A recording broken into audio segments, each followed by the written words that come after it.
এক ভাই প্রশ্ন করেছেন এরকম যে আমার বাবা একজন করদাতা, দীর্ঘকালীন করদাতা।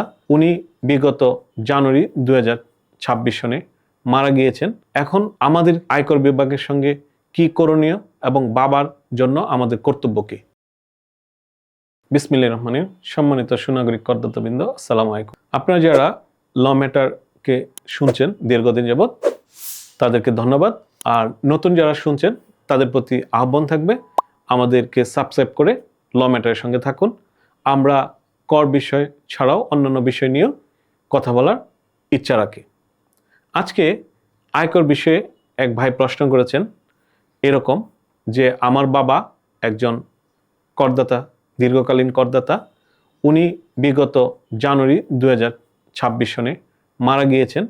এখন আমাদের আয়কর বিভাগের সঙ্গে কি করণীয় এবং বাবার জন্য আমাদের কর্তব্য কি?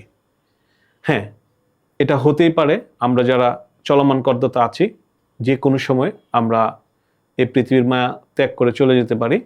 সেক্ষেত্রে আয়কর আইনে খুব সুন্দর সমাধান আছে।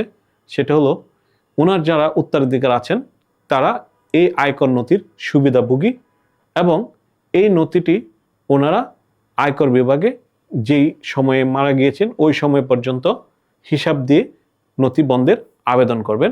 আয়কর আইন 262 দ্বারা স্পষ্টত বলা আছে। ওনার যদি কোনো দায় থাকে অবশ্যই পরিশোধ করবেন। পাশাপাশি এই আয়কর নথিতে যা প্রদর্শন আছে সেগুলো সন্তান হিসাবে অর্থাৎ উত্তরাধিকার হিসেবে তারা তাদের ফাইলেও ট্রান্সফার করে নিতে পারবেন।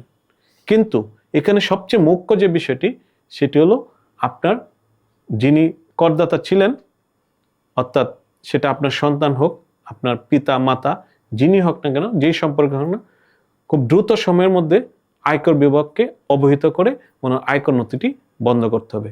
তা না হলে আয়কর বিভাগ কর্তৃক ওনার লায়াবিলিটিস বাড়ার সুযোগ থেকে যায়। আমার এই কথা আশা করি আপনাদের কাজে লাগবে। ধন্যবাদ সবাইকে। ল ম্যাটারের সঙ্গে থাকুন। যে কোনো প্রশ্নে আমাদের সঙ্গে যোগাযোগ করুন। আল্লাহ হাফিজ।